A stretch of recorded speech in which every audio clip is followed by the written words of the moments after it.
শেখ হাসিনা সরকারের আমলে একটি কথা ছিল, মুক্তিযুদ্ধের চেতনা, মুক্তিযুদ্ধের ধারক বাহক, মুক্তিযুদ্ধের সপক্ষের শক্তি, বিপক্ষের শক্তি। মূলত এই কথাগুলো বলে জাতিকে একটি বিভাজন তৈরি করা হয়েছিল। জাতিদের মধ্যে দুটি ভাগ করা হয়েছিল, মুক্তিযুদ্ধের সপক্ষ অর্থাৎ যারা আওয়ামী লীগ করবে কিংবা আওয়ামী লীগ মানসিকতার এই ধারার লোক, তারাই কেবল মুক্তিযুদ্ধের চেতনা এবং তারাই মুক্তিযুদ্ধের সপক্ষের শক্তি। আর যারা আওয়ামী লীগের বাইরে, তারা মুক্তিযুদ্ধের সপক্ষের শক্তিও না, মুক্তিযুদ্ধ বিরোধী পক্ষ, রাজাকার। এরকম একটি কথা, এরকম একটি প্রচলন ছিল আওয়ামী লীগ শেখ হাসিনা সরকারের আমলে। শুধু দর্শক, এখন এই মুক্তিযুদ্ধের চেতনা, মুক্তিযুদ্ধের যে কি বলে, মুক্তিযুদ্ধের চেতনা এখন কারা ধারক বাহক? এই মুক্তিযুদ্ধের চেতনা ধারক বাহক হচ্ছে ভারতীয় কিছু সংবাদ মাধ্যম।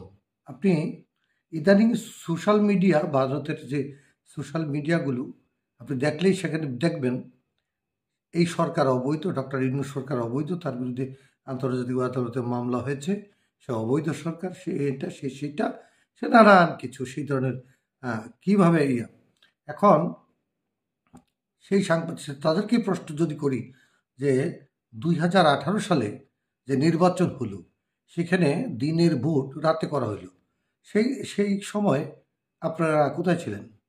2024 সালে তো কোনো দলই ছিল না। 2024 সালে কোনো দল, তারা নিজেরাই 3-4 জন প্রার্থী দাঁড় করিয়ে একাধিক আসনে 3-4 জন প্রার্থী দাঁড় করিয়ে তারপর নিজেরাই নির্বাচন করলেন। জাতীয় পার্টিকে নামমাত্র কিছু সিট ছেড়ে দেওয়া হলো। তো এই যে 18 সালের নির্বাচন, 24 সালের নির্বাচন করা হইল, এটি কি বৈধ? আর এই বিনা ভোটের সরকার কি বৈধ? এই প্রশ্ন তাদের কাছে, যারা ভারতীয় যে সোশ্যাল মিডিয়ায় যারা এই অপপ্রচারগুলো চালাচ্ছেন, যে এই সরকার অবৈধ, এই সরকারের এই নেই, এই সরকার সাংবিধানিক। একটা দেশের সংবিধানের জন্য জনগণ নয়, জনগণের জন্যই সংবিধান। তারা যে অপকর্মগুলো করে গেছেন, তারা যদি সহি হতেন, তারা যদি ভালো হতেন, তাদের কোনো লোক, তাদের দলের কোনো মন্ত্রী মিনিস্টার এই দেশে নাই কেন? সবাই পালিয়ে গেলেন কেন? সবাই পালিয়ে গেলেন কেন? সব মন্ত্রী মিনিস্টার এবং কি তাদের প্রধানমন্ত্রী সহ সবাই পালিয়ে গেলেন। এমনকি তাদের যে সংগঠনের নেতা কর্মী, ছাত্রলীগ, যুবলীগ, বিভিন্ন ওয়ার্ডের নেতৃবৃন্দ, এমনকি কাউন্সিলর সহ সবাই পালিয়ে গেলেন। মেয়রও পালিয়ে গেলেন, ঢাকার মেয়রও পালিয়ে গেলেন। এমন কোন দেশ আছে পৃথিবীতে যে একটা দেশের সরকারের সাথে সাথে শুরু করে ওদের মন্ত্রী মিনিস্টার, এমনকি মেয়র সহ শুরু করে ওয়ার্ড কাউন্সিলর পর্যন্ত পালিয়ে যায়? আপনারা যদি এত ভালো হইতেন তো পালিয়ে গেলেন কেন? সবাই যদি ভালো হইতেন তো পালিয়ে গেলেন কেন? নির্বাচনে ভোটে না আসলে এই অবস্থাই হয়। জোর করে নির্বাচন করে আপনারাই মন্ত্রী মিনিস্টার, এগুলা এখন আর খায় না। এদেশের জনগণ এখন তো খায় না। এই বৈষম্য বিরোধী, এই যে বৈষম্য তৈরি করলেন, এই বৈষম্য শুধু একটি সমাজের যে একটি পর্যায়ে আপনারা তৈরি করেছেন তা কিন্তু নয়। এই মুক্তিযুদ্ধ ভুয়া মুক্তিযোদ্ধা বানিয়ে আপনারা মুক্তিযুদ্ধ ভাতা দিয়েছেন, আওয়ামী লীগ নেতা কর্মীদেরকে ভাতা দিয়েছেন, তাদেরকে দলে বেরিয়েছেন, বিভিন্নভাবে তাদেরকে প্রমোট করেছেন, এবং যারা ভিন্ন ধরনের লোক তাদেরকে চাকরি বাকরি ব্যবসা বাণিজ্য কোনো কিছু তারা যেন করে খেতে না পারে, এরকম একটি প্রতিবন্ধকতা আপনারা সৃষ্টি করেছিলেন। কিন্তু তা কি সম্ভব? শেষ পর্যন্ত কি দাঁড়ালো? এই ছাত্ররা, এই সমন্বয়করা, এই বৈষম্য বিরোধী ছাত্ররা এই জুলাইতে সেটার বিক্ষোভ শুরু হলো। বিক্ষুব্ধতার এক পর্যায়ে এই দেশের সরকার, মন্ত্রী minister, mayor, councillor, ward councillor, member, chairman সবাই পালিয়ে গেলেন।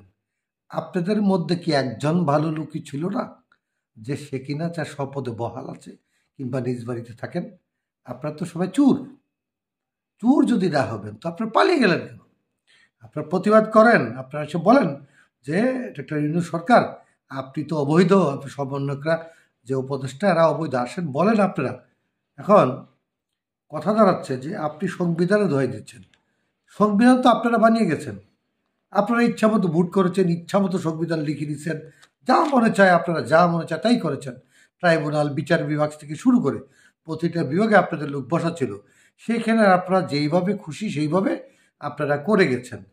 আপনাদের মন মতো সাজিয়ে সব বিচার আচার যা ছিল আপনারা যেটা ভালো মনে করছেন সেগুলো কি বৈধ? সেই কাজগুলো কি বৈধ?